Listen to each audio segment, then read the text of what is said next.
Kita beralih ke informasi lain, pemirsa. Kendati pengisian posisi pejabat kepala daerah menjadi kewenangan presiden, namun partai politik kian buka-bukaan untuk mengusulkan nama pejabat kepala daerah yang habis masa tugasnya tahun ini. PDI Perjuangan misalnya meminta presiden untuk menunjuk kepala sekretaris presiden Heru Budi Hartono untuk menggantikan Anies Baswedan yang habis masa tugasnya Oktober mendatang.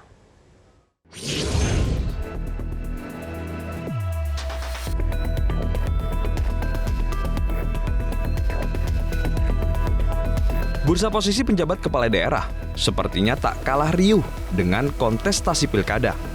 Pasalnya, partai politik mulai berani menyorongkan nama pengganti kepala daerah yang akan habis masa jabatannya pada tahun ini.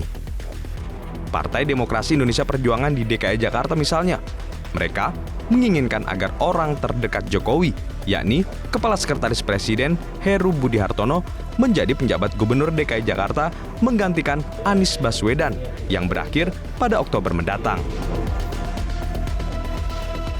PDIP beralasan Heru punya pengalaman yang mumpuni di ibu kota. Bagi partai politik, penjabat kepala daerah bisa dianggap strategis dan menarik, terutama menuju 2024. Jadi ini adalah kepala daerah memiliki wewenang hampir seperti gubernur tanpa pilkada. Mimpin Jakarta, pasti rebutan partai politik. PDI Perjuangan juga bersiap untuk melakukan konsolidasi suara di Jakarta. Jadi ingin sekali menang pada saat pemilu di 2024 Februari nanti. Dengan hadirnya penjabat gubernur dari PDI Perjuangan, pasti beberapa hal yang terkait tentang kegiatan-kegiatan politik kemungkinan akan dimudahkan. Namun bila merujuk Undang-Undang Pilkada, sebetulnya tak ada ruang bagi Kementerian Dalam Negeri maupun Presiden untuk membuka lobi-lobi dengan partai politik dalam upaya menunjuk penjabat kepala daerah. Karena itu DPR mendesak agar pemerintah dapat menjamin penjabat kepala daerah yang ditunjuk bisa netral dan tidak tunduk pada kekuatan politik tertentu. Ya, mereka itu adalah orang-orang yang bisa digaransi independensinya. Karena kan mereka ini akan menjabat sebagai kepala daerah menjelang atau pada saat nanti pelaksanaan pemilu, gitu ya. Jadi ya kita tentu sama-sama memahami bahwa posisi kepala daerah itu kan kalau memang tidak dijaga, tidak diawasi, itu kan bisa jadi alat politik juga gitu loh. Untuk diketahui, bakal ada 101 kepala daerah yang akan habis masa jabatannya pada 2022 dan 171 kepala daerah pada 2023. Ini adalah konsekuensi dari digelarnya pilkada secara serentak pada 27 November 2024. Tim Liputan, Metro TV. Pemirsa, 101 ASN dibutuhkan untuk mengisi posisi pejabat kepala daerah menggantikan 7 gubernur, 76 bupati, dan 18 wali kota yang habis masa jabatannya tahun ini. Bagaimana agar penunjukan pejabat kepala daerah ini tidak dirongrong oleh berbagai kepentingan politik? Saya akan membahasnya bersama dengan dua narasumber. Ada anggota DPRD DKI Jakarta, fraksi PDI Perjuangan, Gembong Warsono, serta analis politik, Khairul Umam. Selamat malam Pak Gembong, Mas Umam. Selamat malam, Assalamualaikum warahmatullahi wabarakatuh. Waalaikumsalam. Pak Gembong, apa sebetulnya privilege yang dimiliki oleh PDI Perjuangan sehingga menyodorkan nama Heru Budi Hartono sebagai pejabat gubernur DKI? Nggak ada privilege, Mbak. Terus kenapa menyodorkan, Pak? Kan prosedurnya itu ketika saya ketemu teman-teman media, saya ditanya bahwa karena Pak Anies sebentar lagi akan meninggalkan Jakarta, maka kira-kira siapa yang cocok menggantikan? Saya jawablah, kalau untuk kepentingan warga ibu kota, ya pasti kita dorong adalah orang yang memahami persoalan Jakarta. Kenapa? Karena kita harapkan di sisa masa jabatannya Pak Anies sampai dengan tahun 2024 itu adalah orang-orang yang mampu melakukan eksekusi terhadap program yang sudah dicanangkan oleh Pak Anies berdasarkan RPJMD dan belum sempat dieksekusi selama 5 tahun kepemimpinan Pak Anies. Itulah yang kita dorong kepada Kemendagri agar mampu menghasilkan orang yang paham persoalan Jakarta. Itu saja sebetulnya, Mbak. Baik, Pak Gembong, jawaban Anda itu apakah hanya sebatas menjawab pertanyaan wartawan atau ini akan dibawa juga secara resmi, akan diusulkan secara resmi oleh PDI Perjuangan? Nggak ada pintu untuk mengusulkan, pintunya dari mana? Nggak ada pintunya. Karena memang itu mutlak kewenangan Presiden bersama dengan Kemendagri. Jadi partai politik maupun anggota DPRD tidak punya hak untuk mengusulkan. Tetapi ketika kita ditanya, siapa yang paling pas? Ya kalau saya jawab, yang paling pas adalah orang yang memahami persoalan Jakarta. Kenapa sih harus orang yang memahami persoalan Jakarta? Supaya ada percepatan eksekusi, kan gitu loh. Oke, ketika Anda siapa yang menyebutkan bisa nama ini kan Pak? Ya, Pak Gembong, ketika menyebutkan nama kan akhirnya muncul berbagai pertanyaan. Ya. Kenapa tidak Betul. diam saja atau tidak usah mengusulkan nama supaya clear dari semua kepentingan politik? ya itu kan tergantung persepsi masing-masing. Ini kan goreng-menggoreng itu hal yang biasa. Tetapi ketika kita mau bicara Jakarta secara utuh, kita bicara Jakarta kepentingan warga Jakarta, maka jawaban saya adalah untuk menjaga kontinuitas pembangunan Jakarta agar ada percepatan, maka pilihlah orang yang memahami persoalan Jakarta. Kan gitu loh. Apakah orang yang memahami persoalan Jakarta pasti akan lebih baik? Belum tentu juga.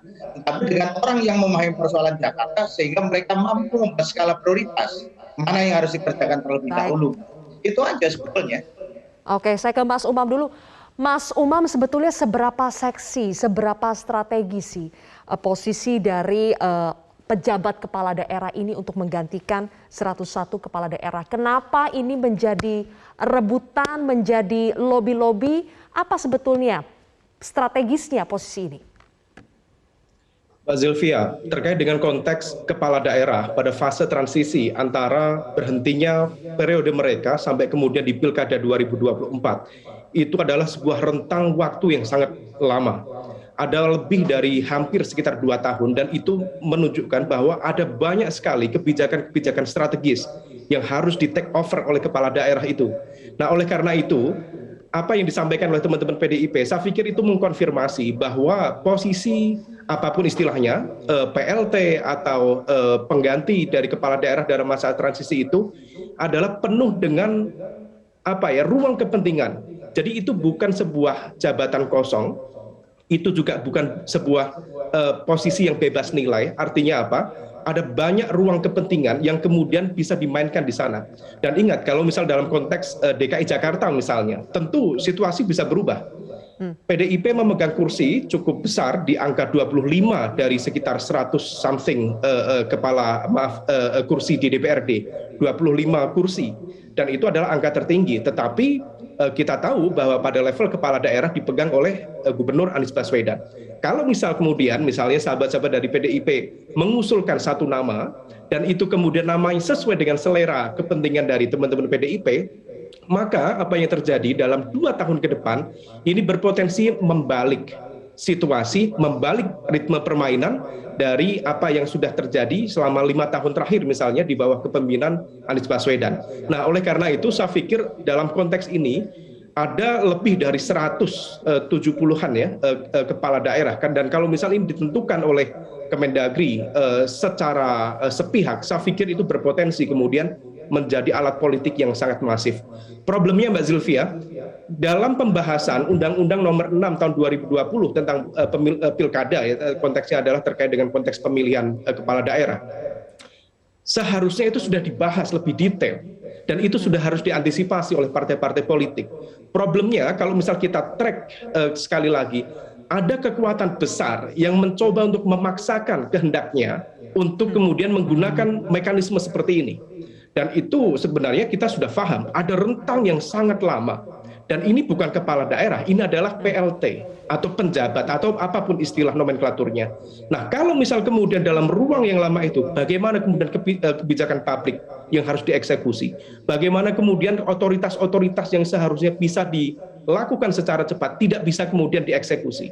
Nah, ini sebenarnya sudah terantisipasi. Sayang, dalam proses legislasi kita, seolah-olah kemudian dinafikan kalkulasi strategis semacam itu. Oke, Mas Umam, Anda menyinggung soal ruang kepentingan politik yang begitu besar ya. Saya ingin tanya ke Pak Gembong lagi, kalau untuk PDI Perjuangan kepentingan politik khususnya di DKI Jakarta untuk bisa mendapatkan nanti pejabat kepala daerah yang sesuai dengan kriteria PDI Perjuangan itu apa kepentingannya? Kan kepentingan rakyat Jakarta bukan kepentingan PDI Perjuangan. Bukan untuk PDI Perjuangan. Artinya ketika kita bicara untuk kepentingan PDI Perjuangan, itu ASN, bukan kadernya PDI Perjuangan. Siapa yang bisa menjamin loyalitas seorang ASN kepada PDI Perjuangan? Nggak ada jaminan itu, dan kita tidak bisa tersentuh dari konteks itu. Karena memang pegawai negeri tidak boleh berpolitik kan. Itu yang pertama. Yang kedua, yang kita sodorkan adalah bagaimana PJ nanti adalah orang yang bisa melakukan percepatan eksekusi terhadap program, misalkan persoalan penuntasan banjir Jakarta. Selama 5 tahun kan Pak Anies tidak melakukan itu. Maka harapan kita sisa waktu sampai dengan tahun 2024 ke depan, PJ nanti mampu melakukan eksekusi terhadap program itu. Kepentingan untuk siapa? Apakah untuk PDI Perjuangan? Tidak. Kepentingan untuk siapa? Kepada rakyat Jakarta. Sebetulnya itu yang kita dorong, Pak. Tidak sama sekali ada urusannya dengan fraksi PDI Perjuangan maupun PDI Perjuangan itu sendiri. Jadi ini semata-mata kita sodorkan untuk kepentingan warga ibu kota yang selama 5 tahun menunggu eksekusi program yang belum sempat dilakukan oleh Pak Anies yang notabene sebentar lagi akan mengakhiri masa jabatannya. Itu, Mas. Oke. Mas Umam, kalau PDI Perjuangan mengaku tidak ada kepentingan partai, yang ada hanya untuk kepentingan rakyat. Jadi apa sebetulnya korelasi pemilihan siapa yang ditunjuk menjadi pejabat kepala daerah ini dengan kepentingan politik jelang 2024? Apakah ada korelasinya secara langsung atau ini hanya permainan saja? Mbak Zilvia, saya pikir yang disampaikan oleh Pak Gembong itu adalah sebuah jawaban template yang bisa diulang-ulang untuk mencari titik aman gitu ya. Dan dalam konteks ini sebenarnya sangat clear. Semua bisa diatur dalam konteks kalkulasi kepentingan. Everything is constructed by politics. Meskipun tadi disampaikan Pak Gembong, tidak ada misalnya otoritas kewenangan dari partai politik untuk mengusulkan karena penetapannya ada di level Kemendagri, tapi praktis kita pasti memahami bahwa ada kalkulasi kepentingan dan kemudian kekuatan dari partai politik tentu bisa memberikan tekanan, intervensi dalam konteks memilih dan memilah siapa saja yang bisa kemudian ditempatkan pada posisi A, B, wilayah A, C, dan lain sebagainya. Artinya apa? Artinya bahwa dalam ruang ini, apalagi ini menjelang pemilu 2024, siapa yang memegang penuh kendali kepala daerah, disitulah kemudian logistik kekuatan politik akan dimainkan. Artinya apa? Artinya dalam konteks ini, jabatan penjabat PLT itu bukan sebuah jabatan yang bebas nilai, bukan ruang kosong. Ada kekuatan besar di sana dan itu berpotensi kemudian dimanfaatkan dengan baik oleh siapa yang berkuasa di sini. Nah, terkait dengan itu, efek samping yang lain, kalau misal kemudian penjabatnya atau PLT-nya digantikan oleh siapapun yang sesuai dengan selera pihak tertentu, kalau misal kemudian berbeda dengan kepala daerah yang sekarang, maka PLT itu berpotensi menghapus jejak politik sekaligus juga kemudian melakukan destruksi terhadap jejak politik dari kepala daerah sebelumnya. Artinya apa? Ini bisa menjadi sebuah bola liar yang luar biasa. Jangan berbicara tentang aspek politik, Mbak. Bisa lari ke ranah hukum, bisa lari ke ranah pemberantasan korupsi, dan ini kemudian membuka ruang yang kemudian sangat liar. Nah, oleh karena itu, sebenarnya komitmen bersama untuk kemudian duduk bersama dan bukan menjadikan ini sebagai sebuah ajang untuk saling menghancurkan, kemudian mencari permainan siapa yang harus menang. Tetapi ya fakta dalam konteks politik itulah ritme yang dimainkan. Saya pikir gitu Mbak Zulfian. Oke, Pak Gembong, bukan rahasia lagi ya, sejumlah anggota DPR bahkan sudah terang-terangan mengakui mereka itu dilobi Pak oleh ASN untuk bisa mempengaruhi Kemendagri, melobi-lobi lah. Nah, apakah Anda atau PDI Perjuangan termasuk yang dilobi oleh para ASN untuk mempengaruhi keputusan Kemendagri? Yang pertama, sebelum menjawab itu saya komentar di apa yang disampaikan oleh Mas Kawirul tadi bahwa terlalu jauh banget Mas kalau sampai segitu, terlalu jauh. Karena kenapa? Apa yang mau dilakukan oleh PJ ke depan sudah diikat melalui peraturan daerah tentang RPJMD, itu diikat mereka. Ruang kerjanya sudah diikat melalui RPJMD, sehingga menurut saya kalau sampai berakrobat dengan main dengan partai politik, menurut saya enggak lah. Kalau memang ASN yang bersangkutan punya nilai untuk membangun pendidikan warga itu. Yang kedua, dengan pertanyaan Mbak Silvi, ini kalau toh iya, nggak mungkin itu akan melobi anggota DPRD DKI Jakarta. Kalau toh iya, tapi saya nggak punya keyakinan sedikit pun bahwa ASN akan melobi anggota dewan. Saya yakin enggak. Karena pintunya bukan anggota dewan, pintunya adalah Kemendagri. Jadi saya nggak begitu yakin. Tapi kalau toh misalkan ada, saya berandai. Kalau seandainya toh ada, nggak mungkin juga akan melobi kepada anggota DPRD DKI Jakarta. Kalau seandainya mau melobi pun anggota DPR RI, maksud saya, karena ranahnya adalah pemerintah pusat bukan pemerintah daerah. Seperti itu Mbak Jelby. Tapi sekali lagi, saya nggak punya keyakinan sampai sejauh itu. Itu Mbak. Oke, kita akan lihat bagaimana perkembangannya. Sayang sekali waktu kita sudah habis. Terima kasih Pak Gembong Warsono dan juga Mas Khairul Umam telah bergabung bersama kami di Prime Time News hari ini.